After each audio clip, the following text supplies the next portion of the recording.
Good, happy Sunday morning, June 6th, 2021. I'm Riley King, and welcome to this morning news update right here on the Riley King Radio Network. Let's begin right now. First up, 2 people dead after ATV crash in Auburn, police say. Let's take a listen to that video from WMUR News 9. My old roof was an asphalt roof. It was really starting to look ragged. It's an island house. I wanted it to blend in better, so I decided to go with a metal roof. I actually went to Forever Metal Roof, and they explained everything about a metal roof to me. There was a separate crew who actually brought the materials out here on a barge and got it all set up, and then there was the installers. Both crews that I worked with were fantastic. They really exceeded my expectations. Emergency crews found an ATV crashed into a tree on Beaverbrook Road, a road that connects to the 28 bypass in Auburn, where it's unusual to see an ATV driving. The side-by-side vehicle severely damaged. The 2 on board both died from their injuries. Beaverbrook Road was closed to traffic for hours as emergency crews responded, and investigators studied the crash scene.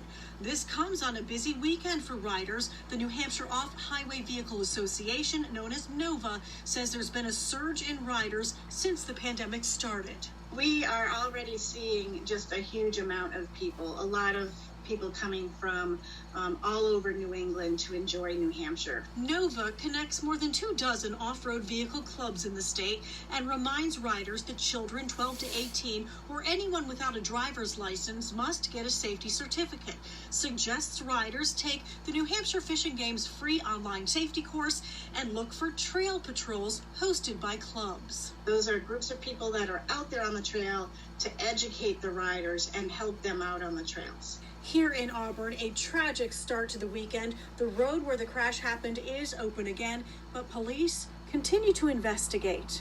In Auburn, Jean Mackin, WMUR News 9. Okay, and there you go on that video and that report. Hampton police arrest 7 people at Hampton Beach Saturday night. Let's take a listen to that video and that report from WMUR News 9. My old roof was an asphalt roof. It was really starting to look ragged. It's an island house. I wanted it to blend in better, so I decided.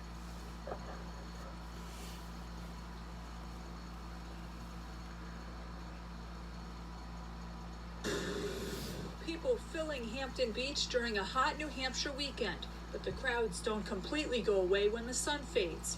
Hampton police say they arrested 9 people last night. Most of the arrests are around, alcohol, some alcohol-related offenses, as well as disorderly conduct for the most part. Police say no one was injured and there was no property damage. Police are increasing their presence in response to recent fights at Hampton Beach. One of the things they're focused on this weekend is alcohol. Especially with this heat, if people are drinking out on the sand, it can be a safety issue for them. So we do try to get out there and enforce the alcohol violations. Police and local businesses are expecting Hampton Beach to be a popular location this summer. They say this time of year it's not uncommon to have occasional disorderly events, and they support the extra police presence. I would suspect that is sending a message that we're not going to accept, unruly activity. The kids in general were just being kids. The ones that did get arrested, considering the percentage of how many people were down here last night, I think the police did a good job. Local leaders say Hampton Beach traditionally transitions to mostly families come July 4th weekend, and in the meantime, anyone who wants to come to the beach and not adhere to the rules, we don't want you. Simple as that. We do not want that type of visitor. I really don't think they want to try out New Hampshire's law enforcement community. They're not going to tolerate it. Hampton police say the increased presence will continue throughout the weekend. At Hampton Beach, Jessica Moran, WMUR News 9. Okay, and there you go on that video and that report. 2 Bedford police officers suspended over social media videos. Officers will be allowed to appeal decision.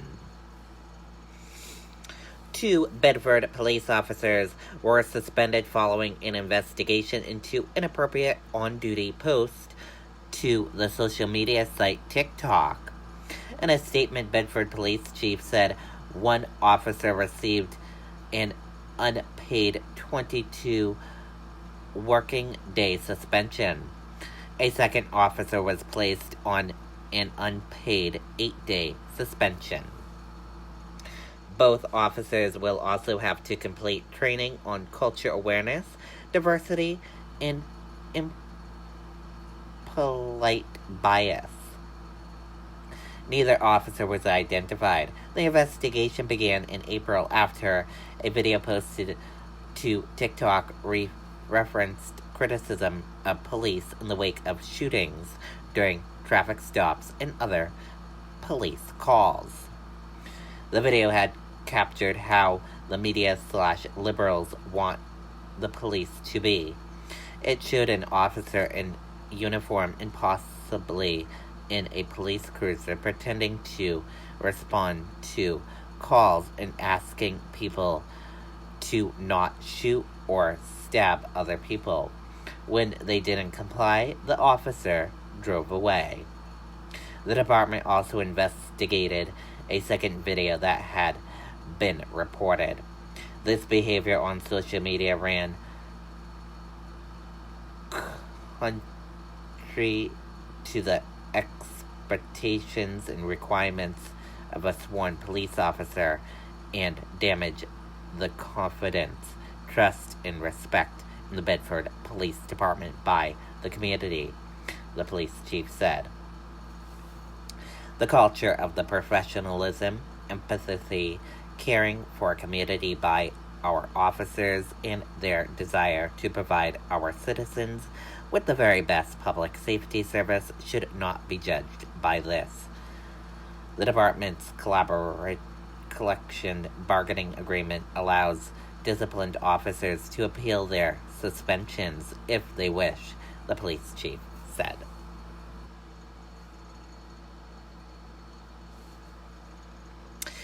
Officials urge people to be safe during hot weather and while around water. Let's take a listen to that video from WMUR News 9. I think what sets us apart is the fact that our technicians live and breathe only chimneys. It's not a part of our company. It is our...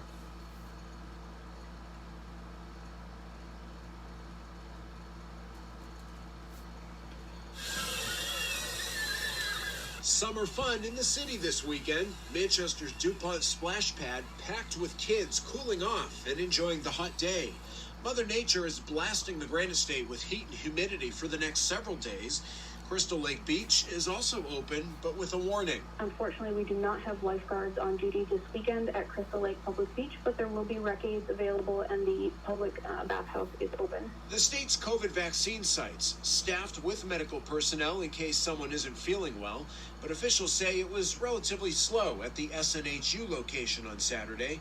Many people are now out to enjoy the start of summer, looking to shake off the cabin fever of the pandemic. Seen a huge uptick in people recreating outside, which is wonderful. But with that, there comes the inherent dangers, and everyone needs to be respectful of each other and also, Mother Nature. New Hampshire Fish and Game urging people to be careful, especially around water. All of our, negative interactions where people are getting in trouble in the water, a lot of those revolve around people who either are not wearing life jackets or don't have a life jacket on the vessel that they're with. And as always, hydrate and be weather aware. If for any reason you're not feeling well due to the heat, try to get indoors, cool down, and seek medical attention if you need it. In Manchester, the Senior Activity Center and City Library will be open as cooling locations during the week. City pools are projected to be open in late June, but an exact date has not yet been set. Okay, and there you go on that video and that report.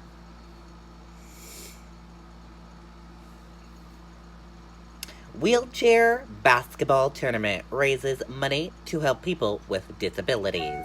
Let's take a listen to that video from WMUR News 9. I think what sets us apart is the fact that our technicians live and breathe only chimneys. It's not a part of our company.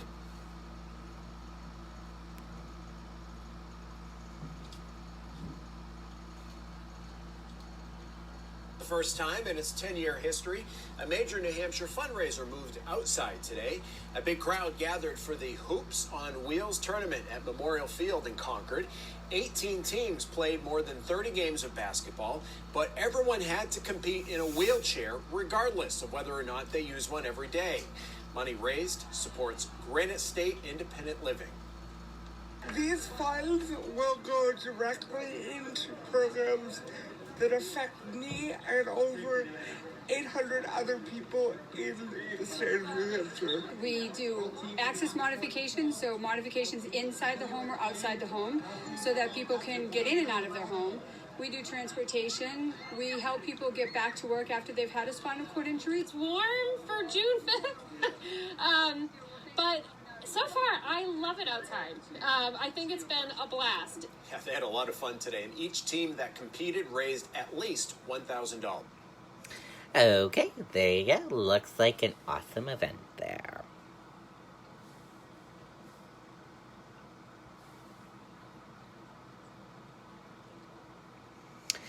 Delta flight lands safely after flight crew detains unruly passenger. Let's take a listen to that video from CBS News.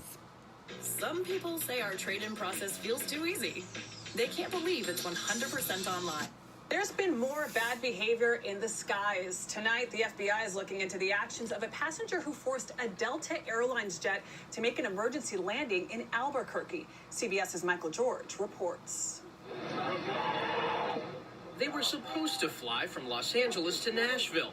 A Delta Flight 386 diverted to Albuquerque, New Mexico late Friday when a passenger caused a disruption. He was screaming, "Stop the plane," according to Jessica Robertson. She was one of the 162 passengers on board and took this video from her third row seat. Tom Beanert sat in 1B. They're not clowning around. And I realized they were in a full-on, fight, wrestling. CBS News has learned flight attendants were forced to act when the man approached the 737's flight deck. Delta 386, the passenger still restrained? Yes, sir. Delta 386. After making an emergency landing, the unruly passenger was removed by authorities. Delta told CBS News thanks to the crew and passengers of Delta Flight 386 who assisted in detaining an unruly passenger. Chris Williams had come back up and was sitting in the jump seat, and I was just so impressed with the guy. This man seated nearby tweeted, "The attendant just saved the plane." Michael George, CBS News, New York. Okay, and there you go on that video and that report. And that does it for your morning news updates right here on the Riley King Radio Network. I hope you all have a wonderful rest of your day, and I'll see you back here later on today for another news update. Thank you for listening to your morning news update right here on the Riley King Radio Network. Goodbye, everyone.